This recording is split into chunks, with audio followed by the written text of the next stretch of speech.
नमस्कार साथियों, बहुत गंभीर विषय है और रेफ्यूजी होने का दर्द क्या होता है ये बहुत कम लोग समझ पाएंगे।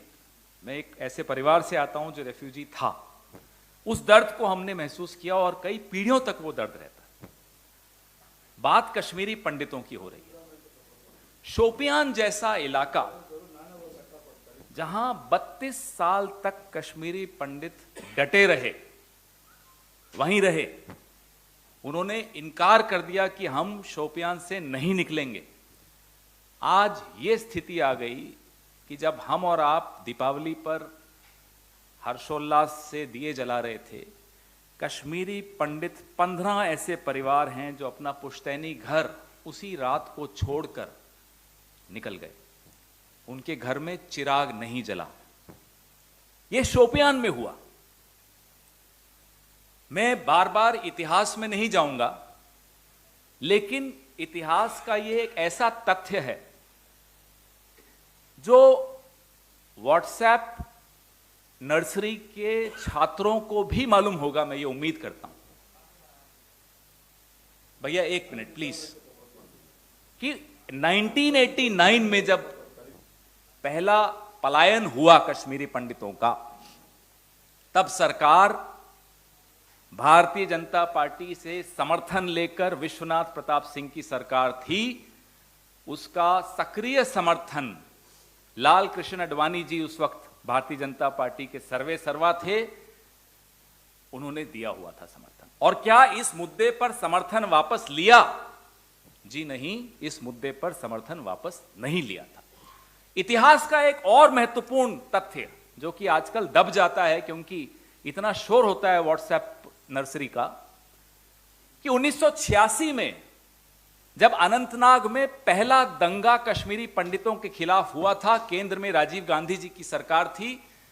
नेशनल स्टेडियम, ये अपने पास ही में है, यहां से और राजीव जी के ऑफिस तक कश्मीरी पंडित पदयात्रा करके गए थे। राजीव जी ने उनकी बात सुनी। गुलाम मोहम्मद शाह की सरकार से इसको गिरा दिया गया।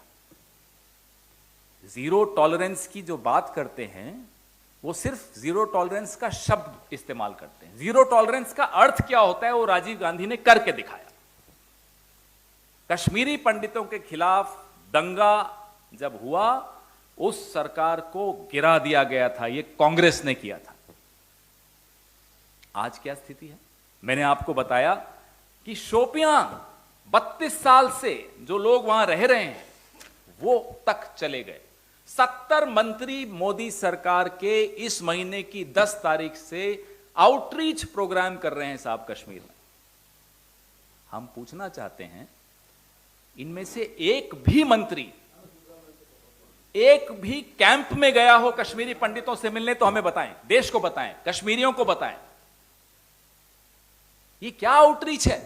What is this outreach when you can't reach out to the Kashmiri Pandits living in the camps there?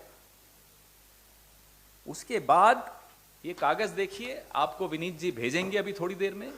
धमकाया जा रहा है कश्मीरी पंडित एम्प्लॉइज को कि अगर आप ज्वाइनिंग नहीं करेंगे तो आपके खिलाफ कार्रवाई होगी।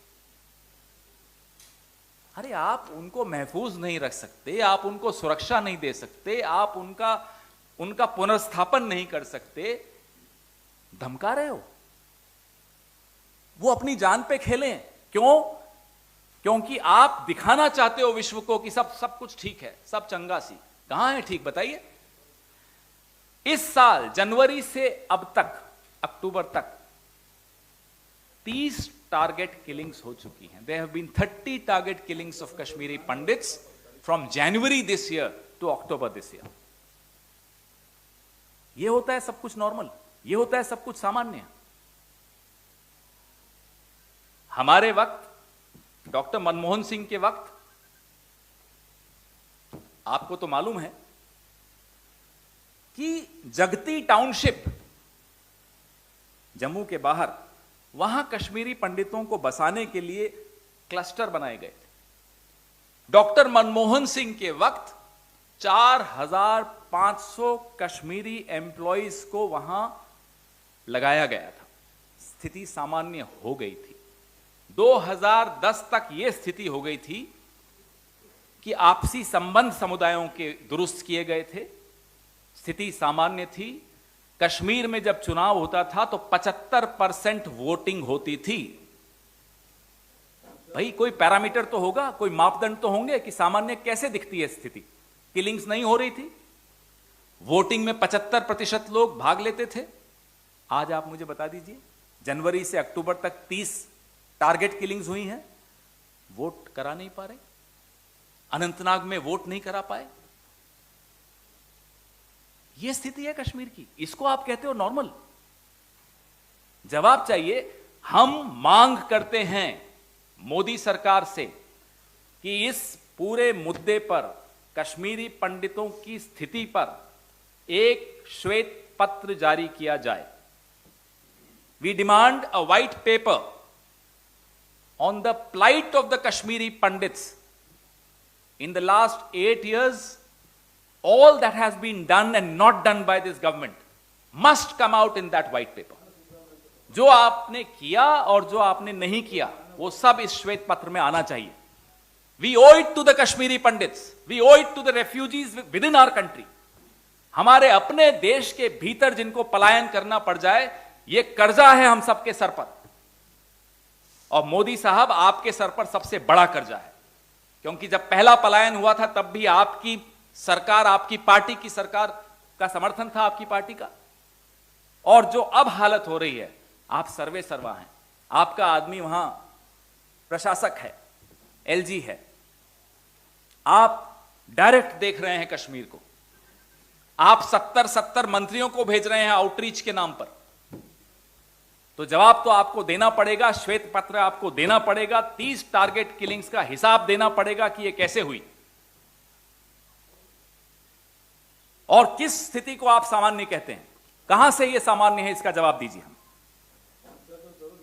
आपके सवाल, और मैं आपसे हाथ जोड़कर विनती करता हूं, we owe it to the Kashmiri Pandits कि इसी मुद्दे पर आपके सवाल होने चाहिए. आज मैं कोई और मुद्दे पर, किसी और विषय पे मैं जवाब नहीं दूंगा, क्योंकि कश्मीरी पंडितों का हम सब, we owe it to each one of them.